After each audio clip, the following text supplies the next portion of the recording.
Husnul khotimah seorang perampok.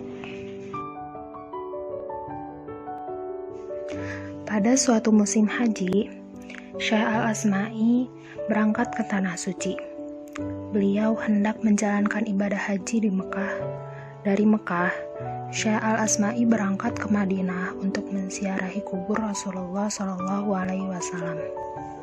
Malangnya di tengah perjalanan, Syekh Al-Asma'i dihadang oleh seorang badui. Sebilah golok besar berada di dalam genggaman tangannya. Tidak hanya golok, si badui juga membawa busur dan sejumlah anak panah di bahunya. Dengan kedua mata melotot, orang badui menghampiri Syekh Al-Asma'i. Tujuannya hendak merampas barang-barang milik Syekh Al-Asma'i.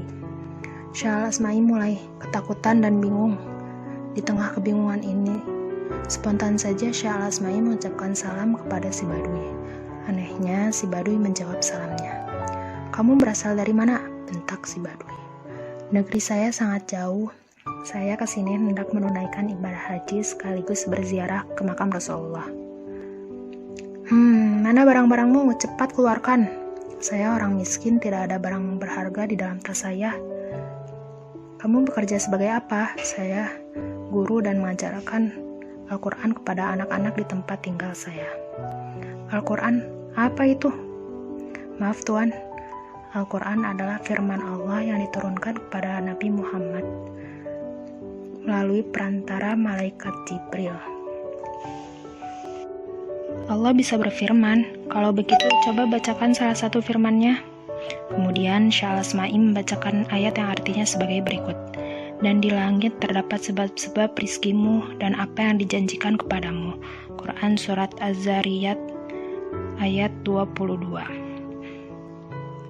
Di luar dugaan, si badui tiba-tiba saja melemparkan golok dan panahnya. Wajahnya tampak sangat ketakutan. "Malang benar aku hidup sebagai perampok.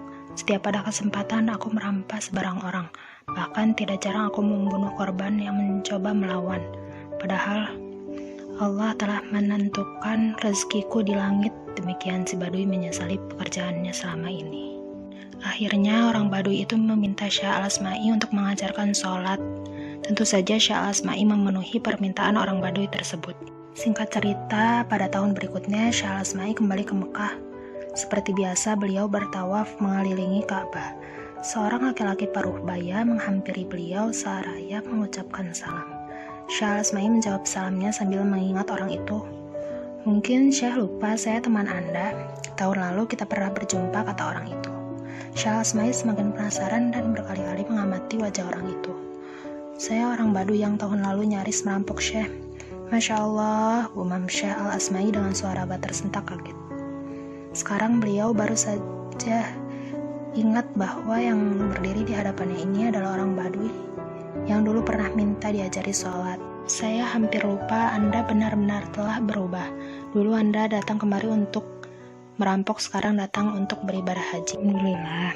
Jika tidak keberatan, saya mohon kiranya Syekh sudi membacakan firman Allah yang lain." Syekh Al-Asma'i memenuhi permintaan orang Baduy itu. Dengan senang hati kemudian beliau membacakan firman Allah yang artinya, "Demi Tuhan langit dan bumi, sungguh yang dijanjikan itu benar-benar akan terjadi seperti apa yang kamu ucapkan." Quran Surat Az-Zariyat ayat 23. "Syekh, kenapa Allah bersumpah seperti itu?" "Jika Allah bersumpah dengan sesuatu, berarti sesuatu itu sangat penting. Ya Allah, mohon kiranya Engkau berkenan mengampuni dosa-dosa hamba selama ini." Selesai berdoa, orang itu menangis sesenggukan sampai pingsan. Syekh Al-Asma'i merangkul orang ini sehingga dia tidak jatuh ke tanah. Kemudian Syekh Al-Asma'i menidurkan orang itu di atas pangkuannya. Namun Allah Maha berkehendak, tidak lama kemudian orang Baduy itu meninggal dunia. Kesedihan menyelimuti perasaan Syekh Al-Asma'i. Langkah bahagianya orang Baduy ini, dia lama hidup bergelimbang dosa, tetapi kemudian pada akhirnya hayatnya dia bertobat dan taat. Dia menghadap ke hadirat Allah dengan hati yang bersih. Ampunan telah membersihkan dirinya, gumam Syekh Al-Asma'i.